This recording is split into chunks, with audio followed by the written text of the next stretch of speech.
First of all, thank you so much for attending, everyone, and taking some time to actually attend this. We will be talking about how to create a great UX or UI portfolio, depending on what you're interested in. And the key difference here is that we create something for companies that you're actually interested in. So my goal for this session is that at the end of this webinar, you have enough information to actually create something that you feel confident about and something that you can use to apply for jobs where you actually want to land in, right? So before we start about the actual content, though, I just want to introduce myself for those who don't know me yet. My name is Kim. I'm, as Jakub said, a UX designer and career mentor. But I wasn't always. I don't have a design background. It was a career switch. So my corporate background is more in business operations and learning and development, but also in recruitment. I did the rat race for about 10 years, for a good amount of 10 years. Since then, I have shifted because I was looking for a new career switch. Maybe that's the same for some of you guys. And I did the course myself in CareerFoundry a few years back as a UX designer. Since then, and since I've completed it, I've switched. So I'm basically doing mainly UX design work now, and I'm working for CareerFoundry to help students to land some jobs as well.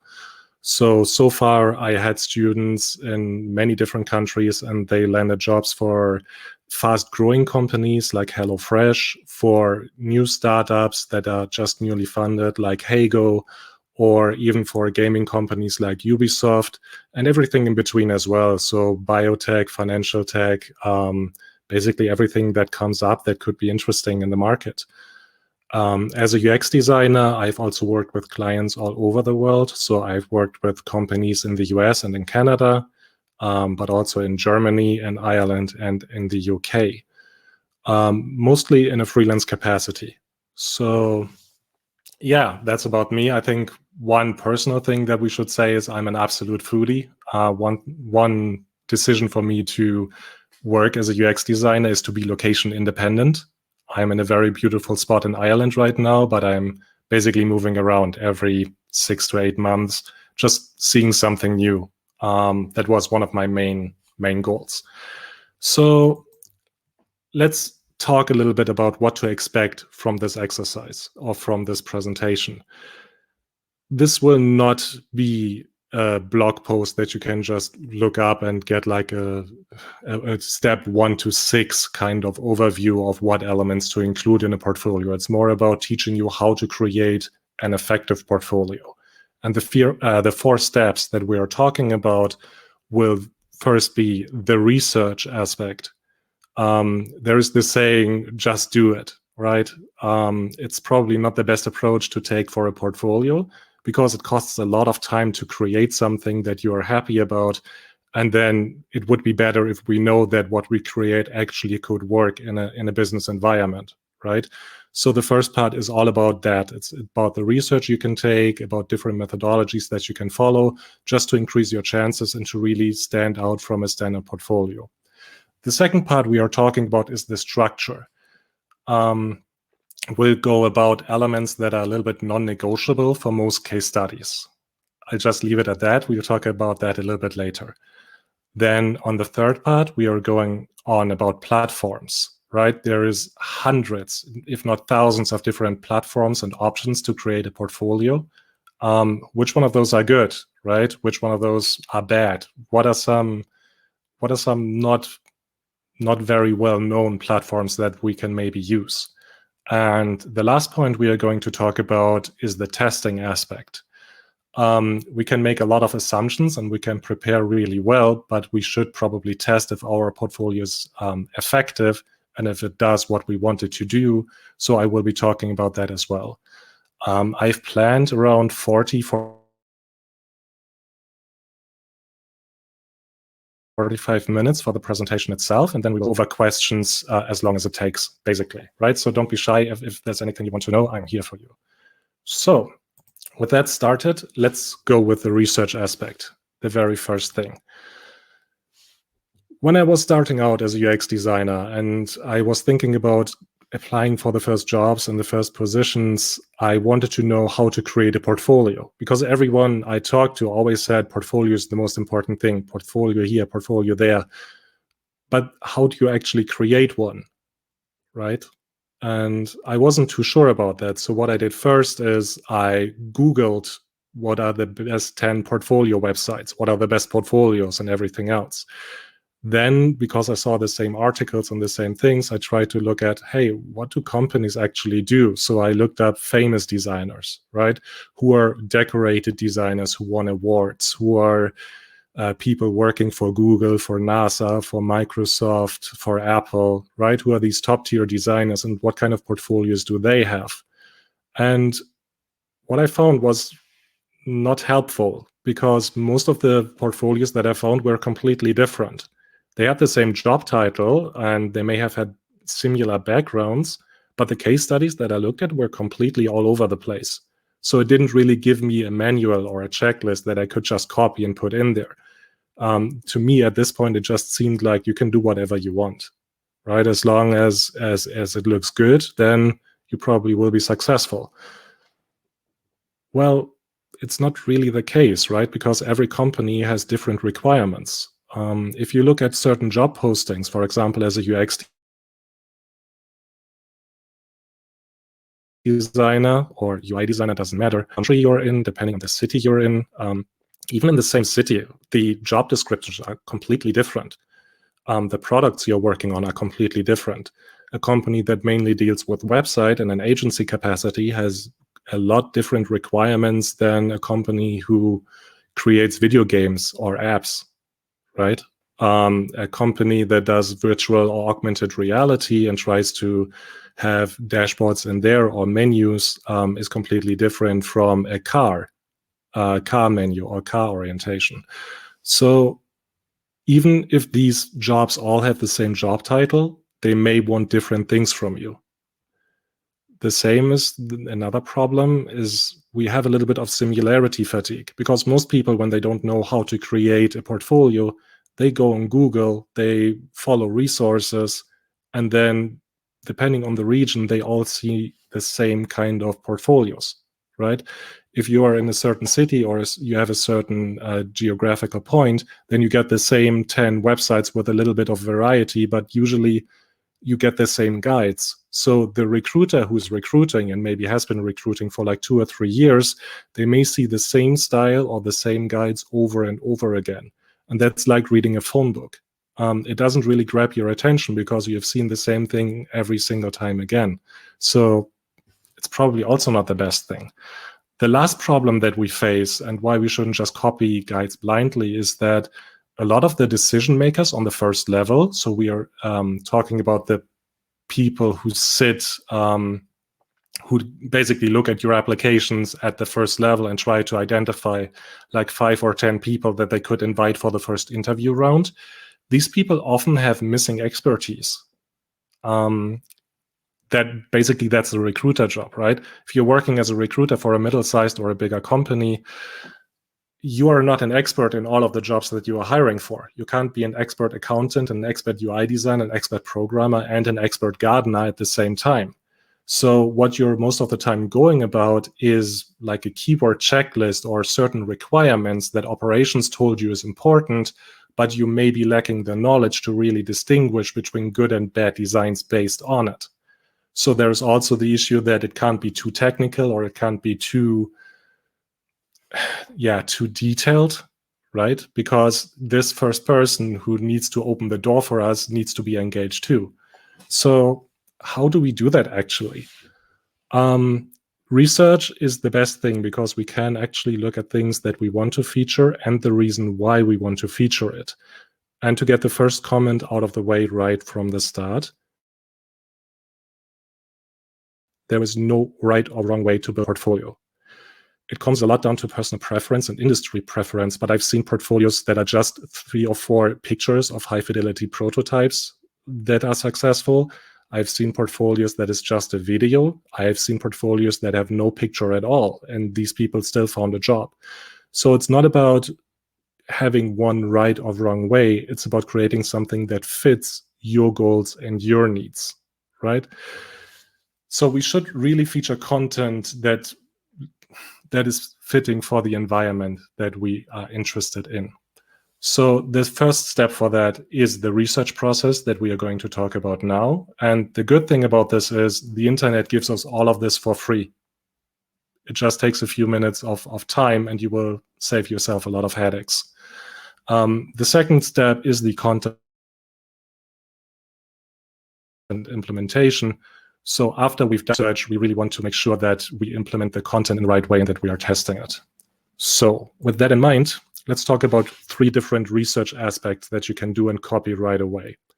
The first one is probably my favorite, it's LinkedIn. Just a spoiler, you don't need a paid account for this. LinkedIn always tries to sell you like a premium account that is very expensive, but for this, you don't need it at all. And instead of just talking about it, I want to show you how to use LinkedIn for your research. So LinkedIn has business pages. Most of the businesses that you are going to be applying for as a UI and UX designer have an existing LinkedIn page. Independent of the country where you're in, chances are that they have an existing profile. In order to find a company that you're interested in, what you can do is just write down different companies in your area that either sound interesting or that do something where you want to work in, or just that have jobs available, right? That is your own search. But just come up with a list of like 10, 15, 20 companies that you really find or where you can imagine yourself working in. So once you do that, just type into the search bar, type the company name that you want to research, and then you land on the company page like this one.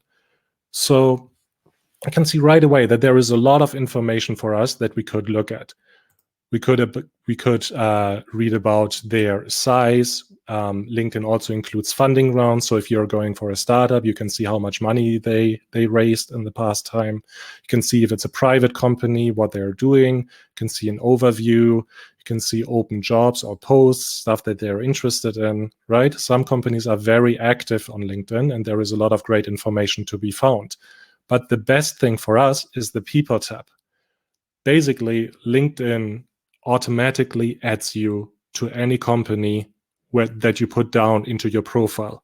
If I would create an experience section right now in my profile and I would list myself as the CEO of LinkedIn, I would show up here immediately as the CEO of LinkedIn. Sounds a little bit scammy, but what it means is that these companies don't have it. It is automatically up to date. So you always get like a very recent outlook on the company. The most important or the most interesting for us is we can search the employees. So for example, if we are going here and we are looking for UX designer and we press enter, then we see that the 25,000 employees were cut down to 252. We can see a rundown where they are. So if you're not sure if you want to apply for a big company and you don't know if they have people in your area, well, now you can check. But the most important thing here is now all of these people may have the job title that you are aiming to have. Maybe not the direct job title, maybe it's one in the past, maybe they could be your boss, maybe they're an intern, but all of them will have the keyword UX designer. So now this gives us a huge opportunity because if we click these profiles are all open. So what we can see here is in the experience section, sometimes people write what it is that they are actually doing in the job and what tools they are using.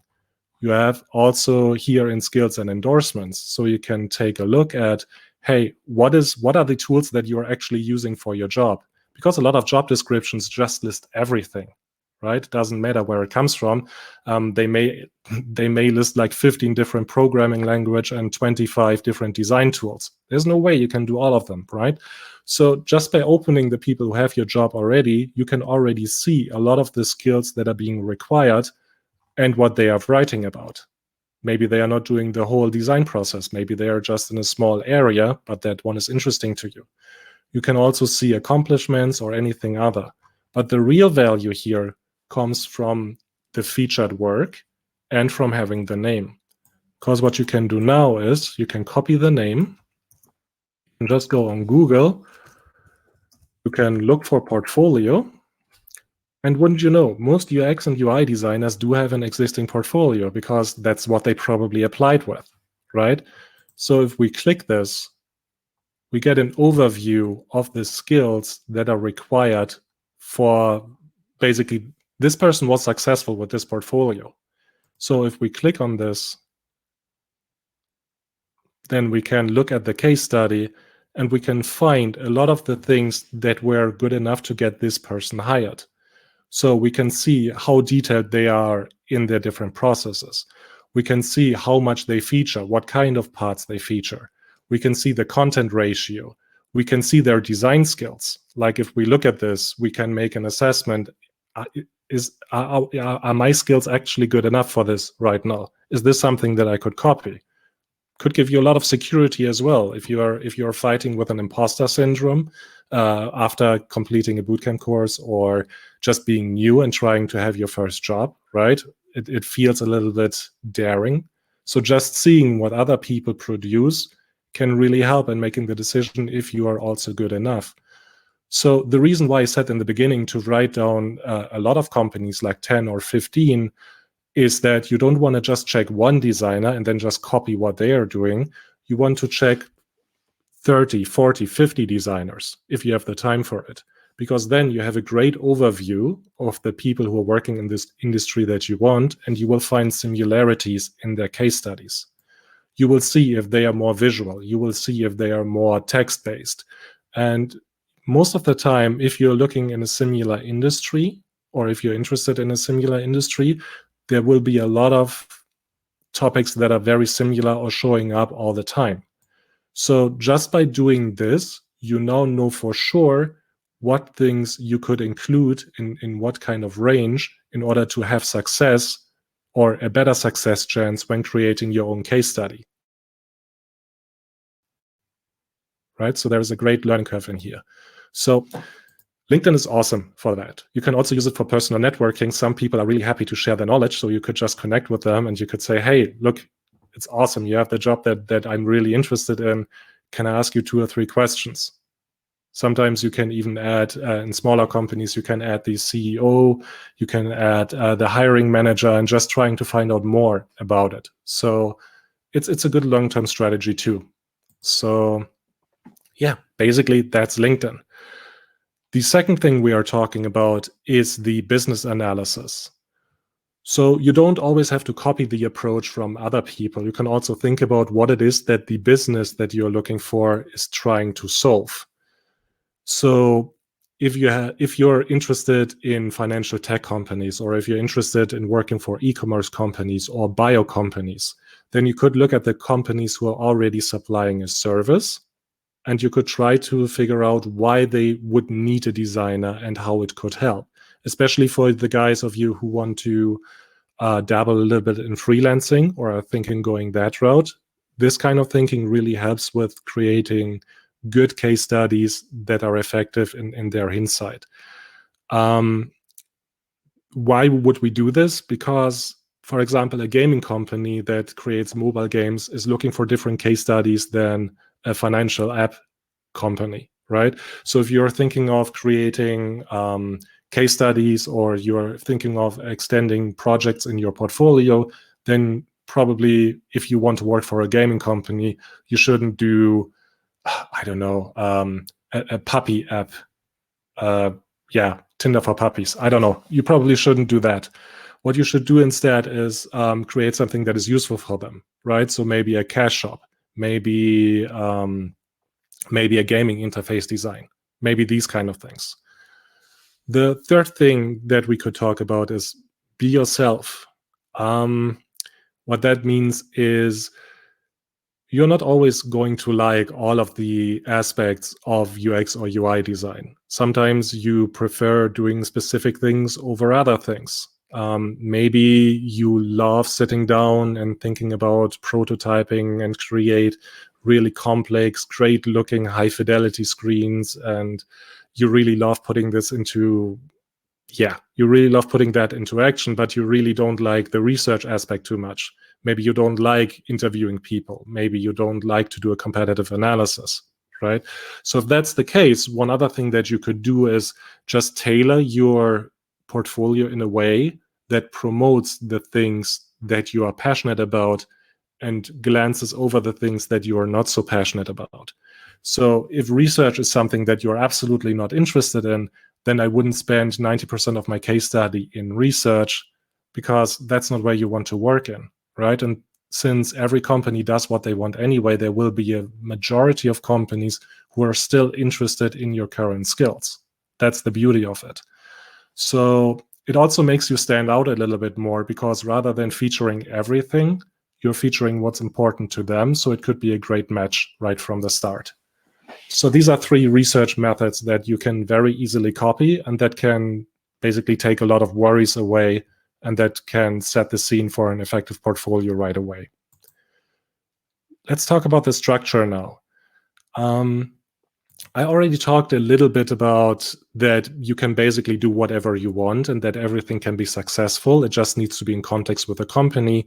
But there are a few areas that we should implement in every portfolio, because just by crunching numbers and just by looking at case studies and heat maps, these things are most looked at and most effective. So let's talk about these. The very first thing is a hero image. For those who don't know, a hero image is basically the very first picture you see when you click on a case study on a website. Yeah, it's different for every single one, but a lot of case studies don't have one, which is a shame. They just start right away with a problem statement or anything else. But the hero image is the first thing a recruiter sees as well, and it shows your design skills. So you should typically feature some high fidelity wireframes on your hero image. And the best way to do that is also to feature them on multiple devices. If you only feature mobile screens, but you want to work for companies that have both mobile and desktop or maybe iPad design requirements, then a recruiter might look at this, see mobile screens all over the place, and they are thinking, okay, cool, they can do mobile, but can they stop? I don't know, right? And sometimes they don't have the capacity to really look at this or the knowledge. So a hero image is important. Every case study should have an hero image, and every case study should ideally include different devices so that they know how the designs look at. Next point, summary. You need to describe very early on what your project is all about. The things that you need to describe here, or the best things that you can describe here, is the problem you're trying to solve with the app, right? Why does this app exist, or why does this case study exist? But also what you used and what you did in order to tackle this case study. So as a recruiter, I have a bullet point list. I know that there are terms on it, and I can see A and B testing. I can see high fidelity prototyping. I can see customer journey mapping or user stories, right? And I need to find these as quickly as possible, because I have 200 other applications to go through today, and I can't spend 35 minutes on a single portfolio trying to find all of these keywords. So we want them to see these keywords very early on, because then they have a peace of mind and they won't read the rest anyway because they don't understand it. So they can spend the rest of the time looking at pictures. So if they find their keywords right away and then look at the pictures and they like the pictures, the chance of you getting the interview is really, really high. Next thing, consistency. Especially when case studies are a little bit longer, it's really easy to have them inconsistent. We introduced new colors. Maybe we did our customer journey map in a different color than our user stories. Maybe we are using different fonts. Maybe we are using 10 or 12 different font sizes for different headlines. That seems like a minor thing, but it makes the case study look very chaotic. For example, if you have content that is left aligned for the first part of the case study, and then content that is middle or right aligned for the rest of the case study, maybe not everyone will be able to call out that this is an issue, but it may leave a feeling of, hey, this doesn't look right. So consistency is really important, also when it comes to the language usage. I see a lot of people starting off with language usage in the present. I'm going to, and then they are switching to I did, or they're using in another past tense, right? So if you create something, it needs to be consistent. Fourth point, quality. The main selling point of your portfolio will be the content that you feature. So whenever you feature high fidelity wireframes or graphs, user flows, or anything else that could have high value, the picture quality should be of high resolution. Your screens can be the best looking screens that the world has ever seen, and you won't get an interview if they look blurry. Usually what I found most effective in terms of size, because you don't want them to be too big, because then the website never loads. But the most effective thing in terms of size is downloading them in 4x. So if you're in a design tool and you want to feature something, 4x is a great way to do that. Next ones, high fidelity. High fidelity screens perform better if they are found early on. That's why we also put them in the hero image and at the end in the case study. We know this because we tested it with heat maps. So a heat map is a tool that shows you where visitors, what visitors do on your website, right? So you can see where they glance over, you can see where they spend the most time, you can see where they have their mouse, where they click. And usually we find that whenever we have high fidelity screens, that there is the most attention. So always feature, if possible, high fidelity screens. Now, that doesn't mean that you can't apply if you don't have them yet. There is still a lot of great jobs given to people without high fidelity screens because the company didn't need it. But if your project can benefit from it, then this will be a great way of pimping it up. Next thing, language. Project-based language beats the personal learning language, especially when people are new and a career switcher. They don't want to, well, maybe they do want to, but often the language that I'm seeing from people is more like personally focused, personally learning focused, and not so much focused on the project. It's more about, I did user UX studies. I did high fidelity wireframing. But it would be better if you describe the project itself, because then you can also give the context, which is the last point. So instead, you should be writing, high fidelity wireframes were created to establish a prototype that could be used for user testing. A user persona was created in order to combine all the needs and questions we got from interviews, right? So always try to have it more project related than personal related. Next point, GIFs and videos. Moving images and small videos are the best thing ever as a recruiter, because sometimes you're really bored going through these case studies because it's a chore, especially if you're not a designer yourself. It's not something that you like doing. But if you have some GIFs and videos, often your attention is exactly there. It's fun to look at, and not enough people are doing it. You will find that a lot of great portfolios that are being featured in top 10 or top 15 lists, one common denominator between almost all of them is moving images or videos in some way or form. And we also know through heat maps, again, that this is very successful. Last thing, context. Since every business has their own expectation of designers and their own roadmap and their own goals and wishes and pain points, we should always try to give them the context of our thinking. Part of your first interview rounds will always be trying to understand your design decisions, because otherwise it's too easy to say yes or no if you disagree or agree with something.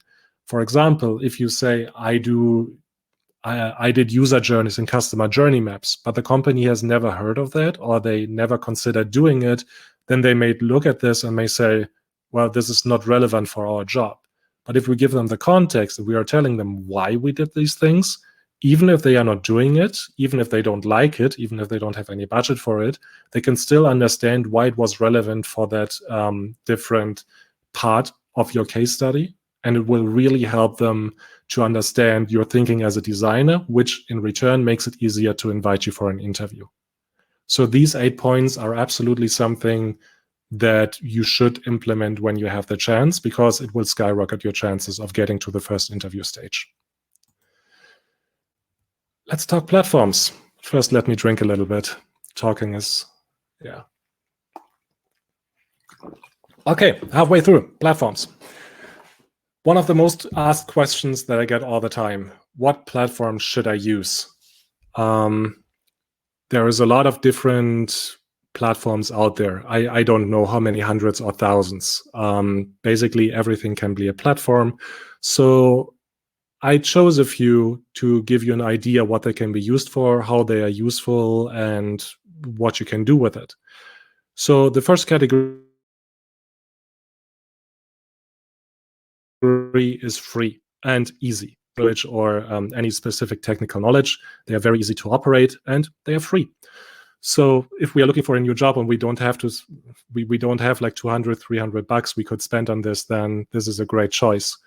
My personal favorites are Weebly and Wix. They are website building tools. It's the same like Squarespace. Squarespace is probably what most of you know. Why Weebly and Wix? Because they have great free website building plans that don't require any programming. So if you go with a free website with them, you don't have a site limit, or you don't have like content limit. You don't have an upload limit for a lot of things. You can still implement HD features. The only difference between a paid and an unpaid account for these websites is that you can't use your own domain name.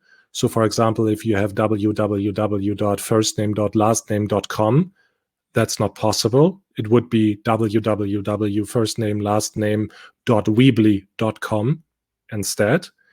For recruiters, that doesn't really matter. And since it's a document where you upload this anyway, you can just use a quick link. You can just rename it to My Portfolio, and when they click it, they're on it. But for recruiters, it's not important that you paid for it. It's more of your personal branding, and it might be more important if you're going the freelance route. But if you're looking for a job in this area, then this is perfect. The next ones are Behance, Instagram, and Dribbble.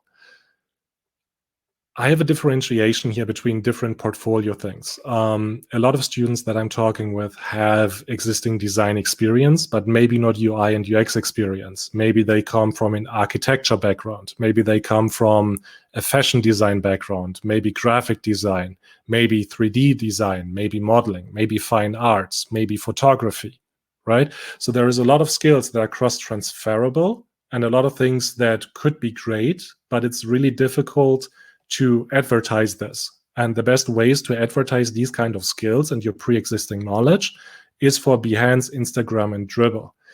You don't need to upload like these huge case studies as you would with your portfolio. You could just have it more as a social account where you feature stuff that you're passionate about. One thing you will find if you research different designers in different companies, you will find that they have a Behance account or a Dribbble account and a website. And usually on their Behance account, they have like small things, graphic design work, photographies. I had someone lately who tailored dresses themselves, so they featured that. And usually that is very well received by recruiters, even if it's not completely job relevant, because depending on the country, usually social media websites are blocked, but by nature, recruiters are very interested in social media. So by giving them the chance of checking this for a business-related reason, it goes a little bit into psychology, it really makes us happy to look at this. And if it's something we find interesting, then we may give you the interview without even looking at your case study. We are also human after all. And if we were bored for like 2 or 3 hours, and now we look at something that we really like, even if it's not directly related, you are still in our good books. So if you check the other boxes, your chance of an interview just increased.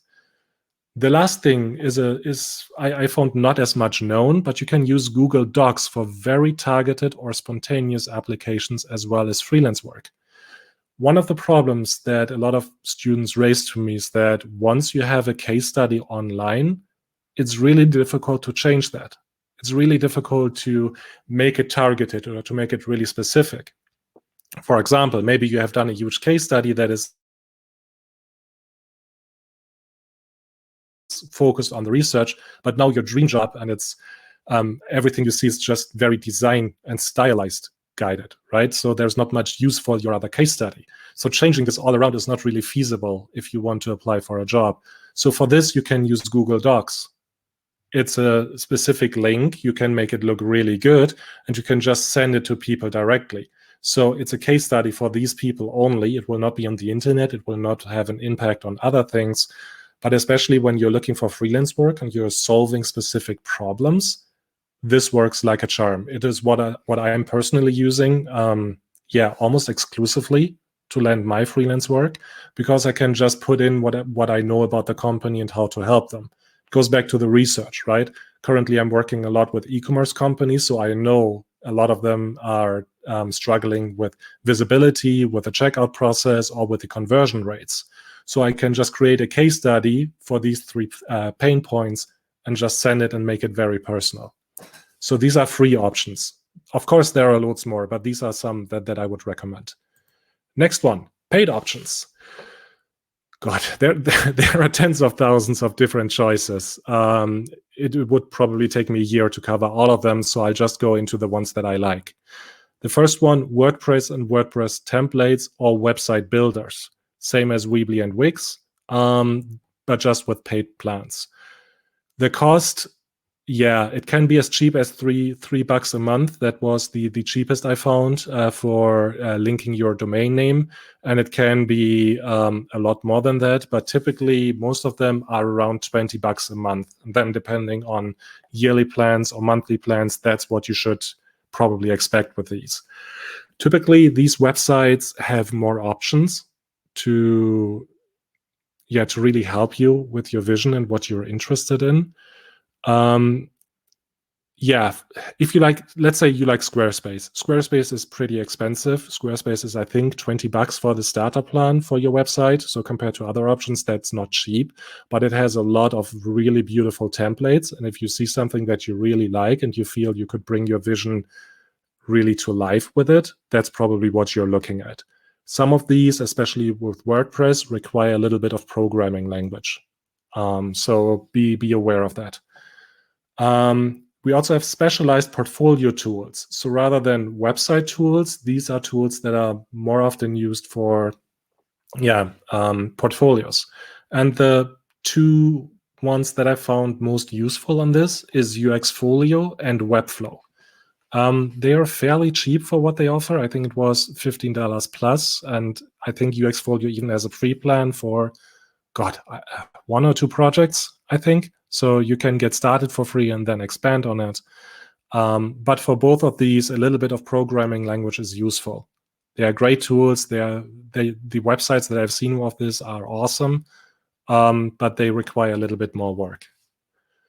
Now we have alternative options. I think the most difficult part of landing a job in this space or in the tech industry in general is standing out from the crowd. Yes, UX and UI design is growing like crazy and there is tons of jobs available, but that also means there is tons of competition, especially since these jobs are not as established in some countries. It means that there is not a lot of official clarification of what a good applicant should be like. So you will have a lot of cases where you get applications that are not really good. So it's like a sea of really bad applications with the occasional good one or excellent one in it. So you have a way of standing out through that by not going the traditional portfolio case. Do this with caution, because you're always on the safe side with a portfolio, and a great portfolio will always perform well. But if you feel you want to do something else, or if you just want to try something, then these are some of the things you could do. The first thing is a YouTube portfolio. So instead of having a web presence as a website, you could do a video of your high fidelity prototype and you could present it. You could click through all the things. It makes it way more real. Video as a medium is way more accepted than written parts in terms of holding your attention. It's way more likely that someone sits through a video than someone who reads your whole case study. So you can absolutely use YouTube to make like 1 or 2 case studies you're passionate about, and then you can send it to people. And since you can unlist them, no one else will find these videos, and only those people with the link will do. The next thing that is interesting that I saw work well for some students is that the design tools like Sketch, Figma, and Adobe, they have creative solutions to do a portfolio. So you could create a resume app, or you could create a hiring journey map, or basically anything else that you would want to do with it. I've seen people do like a full portfolio case study with the resume and cover letter attached in it, in more of a click-through, playful kind of way, right? So if you have a great idea about this and you feel you want to try this, go ahead. You will at least have some eyes on it. Well, this is also an alternative option, is third-party networking. What I mean by that is you often have the option to work for a company for free that is maybe in your area. For example, a good success rate is for NGOs. There is a ton of NGOs. A lot of them struggle and don't really have money, and a lot of them have really outdated websites because the NGO was started as a passion project from like 1 or 2 people, and maybe they don't have the resources or the time to create something that is better than the bare minimum. But what these companies have, or even startups, or other companies, is they are usually connected to different companies as well. So if you struggle finding an interview and you're struggling the conventional way, try to land like 1 or 2 free projects that you find really good, and then communicate to the owner that you would love it if they could introduce you to someone else, or that they could recommend you to other clients if they hear that something is open. I had a student recently who landed a full-time position this way because they helped an animal shelter NGO by basically overhauling their website. And these guys went to like a job fair,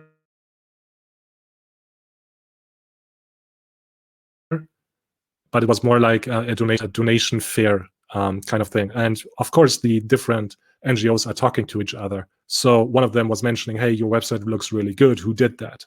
Right? And that's how she got a full-time job out of it. The last thing is build it yourself. One of the entry requirements for a lot of jobs is that they want commercial experience. You can see this very often in gaming-related companies. They always ask for a list of games that you worked on, or websites that you programmed, or tools that you created. So if you don't want to have something that is just theoretical, then a good way is just to build it yourself, right? Build a small app.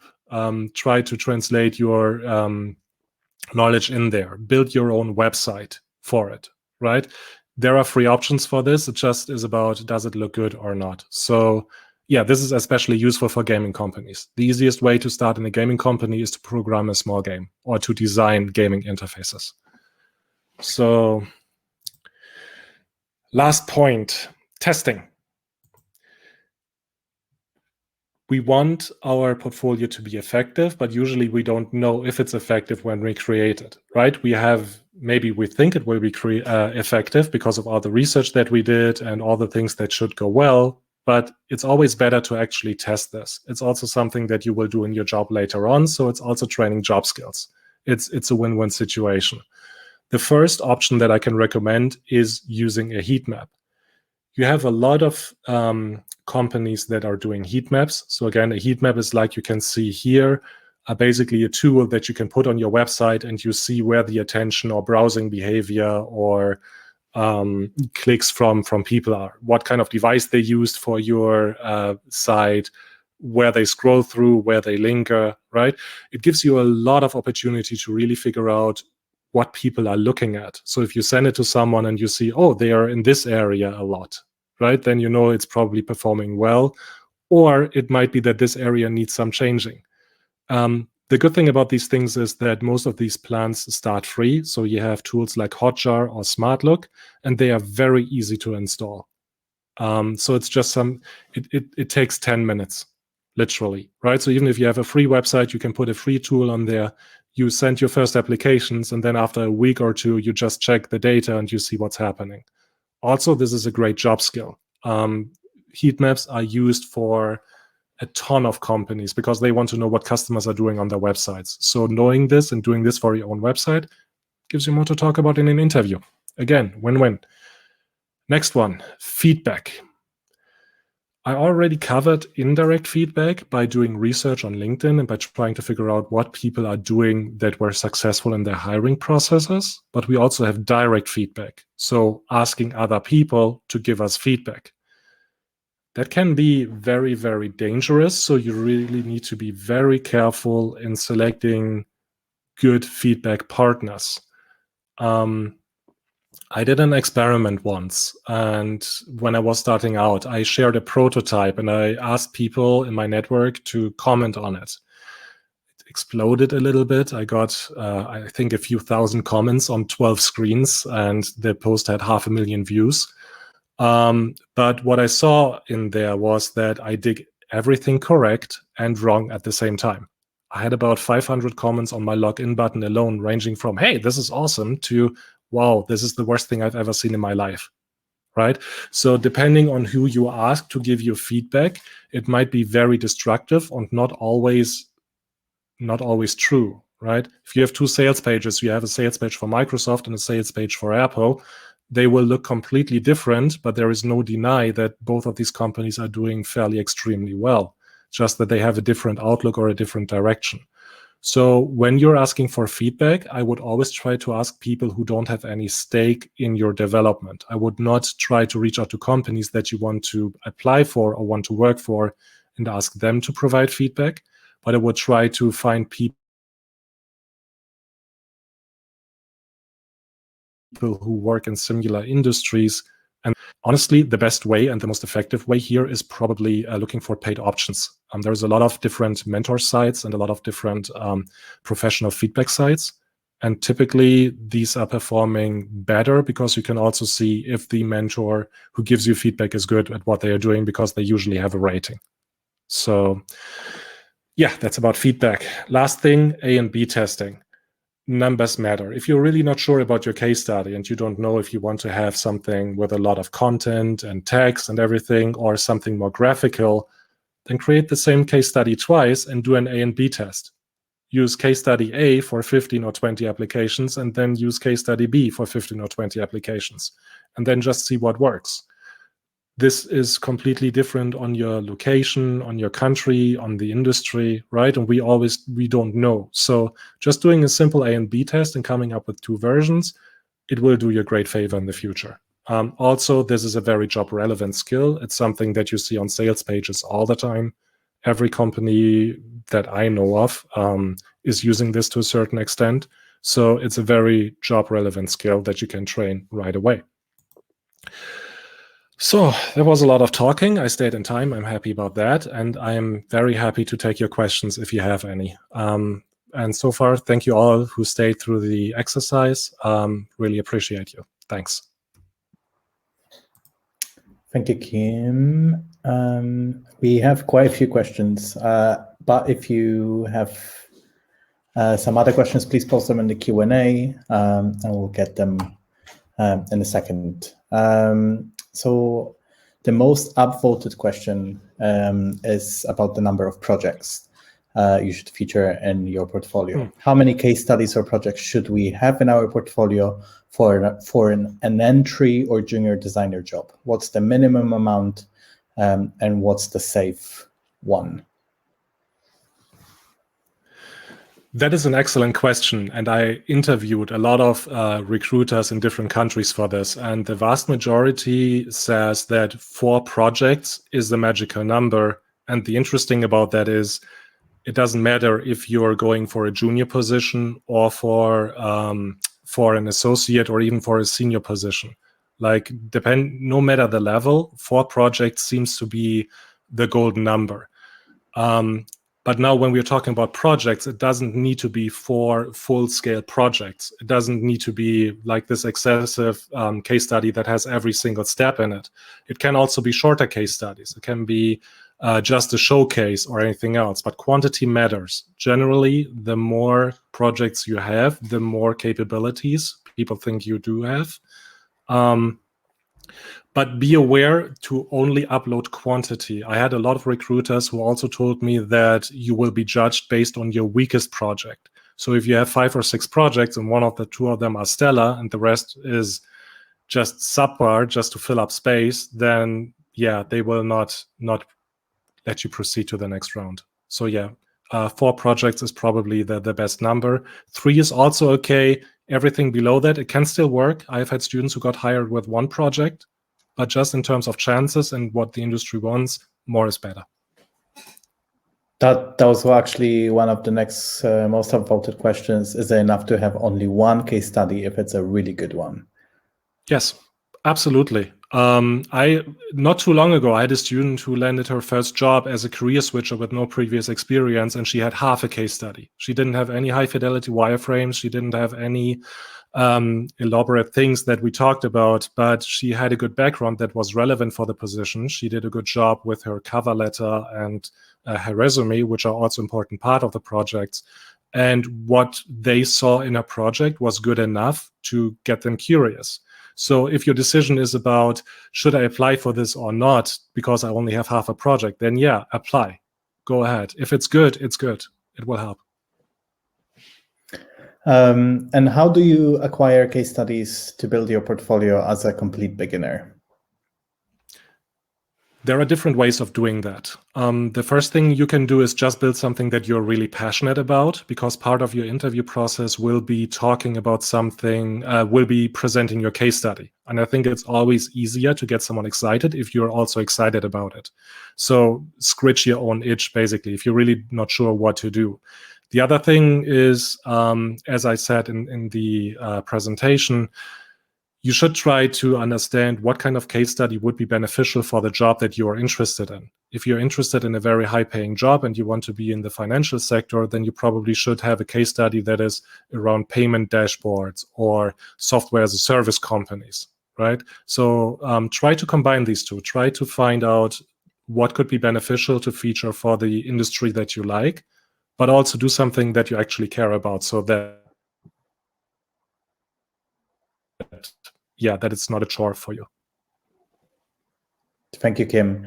Any tips for a portfolio when I aim to be a UX researcher? Should I still use wireframes and mockups as hero images? That is a tricky one. The reason why it's tricky is because research positions are very different in what you're actually expected to do. I know for some UX researchers who don't do anything else than customer journey maps, like literally nothing else. They do 40 hours of customer journey maps every single week. And I know some people who are more in interviews or other parts. It's really difficult to give you a blanket answer here. What I would probably do in order to find this out, try to find people in social networks that have the job that you want for a company that you find interesting, and then try to interview them. You will find that UX researchers are very passionate about what they are doing. They love sharing, and they often have like private events or private webinars like this one, very unpaid, just, hey, we want to share knowledge, or we have like a small group going on. It's a very tight-knit community. So I would probably go that route and try to get information from them. And then again, I think for research positions, it's more important that you provide good context about your decisions so that the company knows how they can use your data, because you're using the data as a researcher to a specific product outcome, like better conversion rate, creation of a better product, right? So make sure that that it's not so much about you, but more about the environment. Great. We have a question from Abdul. I am originally a developer and I did front-end development with Angular. Is having a portfolio made with a similar framework from the ground up or by using some templates would be more impressive than using a CMS like WordPress? Depends on who you apply for. If you're asking if it's a bonus to know also front-end programming on top of UX, then the answer is a clear yes. There will be multiple positions that pay a lot higher than just one of these, right? Also depending on your country. If you can do both, you you're looking at way more salary than as a normal UX or UI designer. But if you're talking about if the website would make a big difference, I don't know, but I think not. Just because the people who would make the first kind of interview rounds, the first selections, they probably can't tell the difference because they are not programmers themselves, most likely. And when you're talking to actual programmers, you're most likely doing programming challenges or other parts that try to prove your skill, right? One of the things is with a website, you never know if the person who applied to you actually did it themselves or not. So that's why we don't rely on just the information we get sent.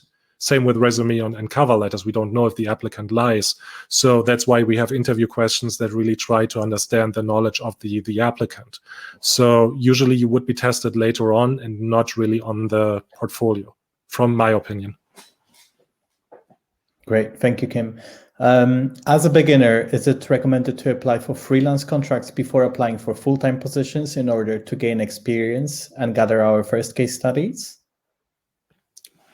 That depends on you. It can be a very good way of doing that. If you have a good option to start with freelancing, then you have basically you have credibility because you have a commercial project. It doesn't matter if you get paid for it or not, but the difference between having something that's online and accessible and something that just exists in your head can be huge in a lot of different industries. The problem with freelancing is that it aims at a different thing. Usually as a freelancer, you're on board to resolve a specific pain point or a specific need, but you are rarely part of the team.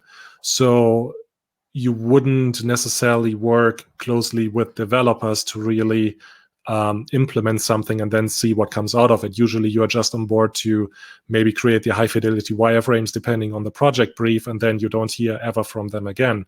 So it can be very beneficial, but there is no need to do this. If you have a good case study and you can prove your thinking and your methodology, then you can land a job with that right away. So do what you feel is best for you. And that kind of relates to our next question. As a design lead, how can you represent in your portfolio? Yes, as a design lead, how can you represent your portfolio to showcase your contributions?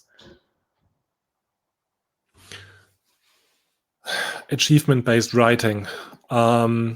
Typically, the difference between a design lead and a design associate is the responsibility and communication within the teams.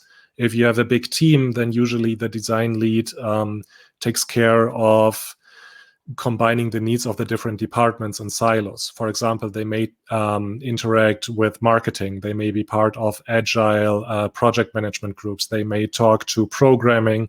They may oversee the project or be part of the quality.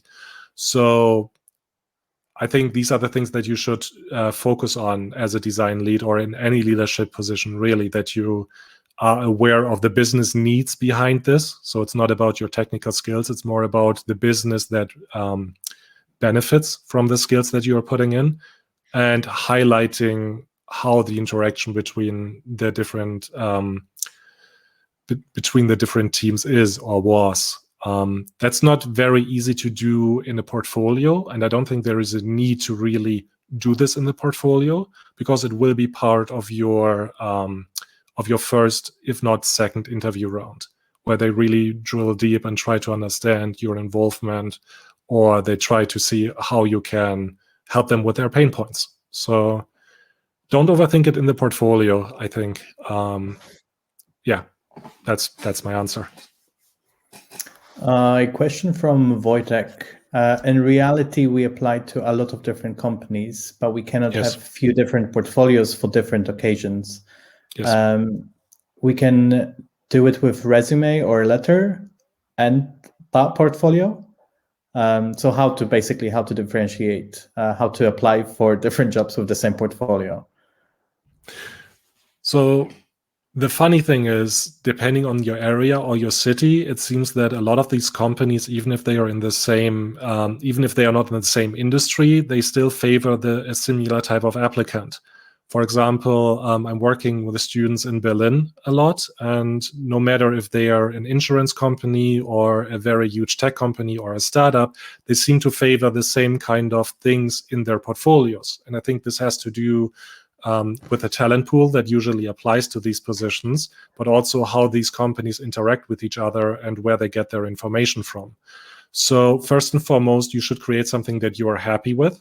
And then second, you should use the research that I talked about to really try to find the common elements that you can find present in a lot of these case studies. And then it's just trying to test and see if it works. If you think your case study works and you're sending 50 applications and nothing comes back, then you may want to revisit one of your case studies and tweak it a little bit. That's where the heat map helps. Thank you.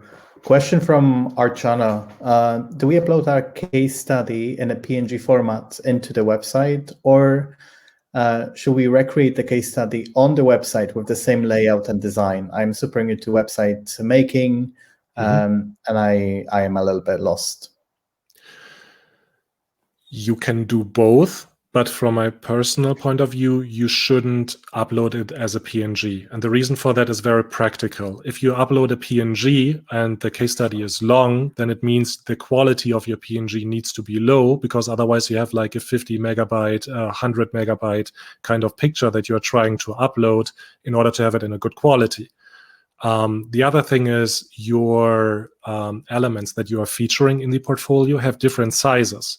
And sometimes I would want to click in a specific wireframe and want to see it a little bit more because it's interesting, but I can't do that if your case study is just one image, because then I would just see the whole image. And usually what the browser does, if you click it, then you see it like very small and you see this huge thing, and then you click it again and you see it very big, and then you're lost and you can't find it anymore. The other thing why I would recommend putting the content directly on the website is because you can change it more easily. You can just change a few parts after you find something, or you can add something or remove something, right? So it's easier to maintain and to handle, because you don't need to delete everything and then change the whole picture and then re-upload it. And the third thing is it's way easier to build in video links or moving images if you have it directly on the website, because all you need is an HTML snippet or the URL. So it might be a little bit more work in the beginning, but I think it's worth it. Great, thank you. And then can we invent imaginary projects just for our portfolio? Yes, absolutely. Lots of people doing this. Like in CareerFoundry, what we are doing here as well is you're working on imaginary projects, but they are very near to reality, right? So you're going through all the different things that are important for a business and in the general sense. So you're learning a lot about this. And when you put this in a good portfolio, then this works because it showcases your design capabilities. The thing you just need to look at is what I talked about when I talked about language, is that you make it project relevant and not personal learning relevant. It doesn't matter if the app is live or not. Okay, well, that's not true. For some companies, it matters, right? It's great if you have something that is online, but if you don't have it, it doesn't mean that companies don't give you a chance. If what you produce is good and wanted by them, they will give you a chance with that. Is it clever for career changers to refer to their previous profession in the portfolio? In their portfolio, that's a tricky one. It depends on the context of it. Usually in your portfolio, you have an about section, or you can have an about section. And if you feel that there is a good story there, or that you learn some skills that could be very interesting. For example, if you were a Scrum Master or project manager and you know that the new job is looking for someone who has experience in that field, then yeah, you could absolutely have it. Or if you're an interior designer or photographer, then yeah, it would make sense. But you don't want it to be the main selling point. They are looking first and foremost for a UX and UI designer and not for your additional skill sets. So it's always UX and UI design first, and then the rest as you see fit as an addition. That's why I like Behance and Dribbble and Instagram so much, because there you can actually feature other design work if you already have experience in that. So yeah, try it. If you feel there are some points that could be very beneficial and you see that it's requested in job description, absolutely put it on there, but don't let it play the main event. Even if you have 20 years of experience in it, that's not what they are looking for. Always try to present first what they are looking for, and the rest is a bonus. A really interesting question from Nicole. Could a super quick video of myself saying hello and introducing the project be helpful, or should it be focused only on screens? I really like when people are doing that, when they are shooting a short video and I'm giving them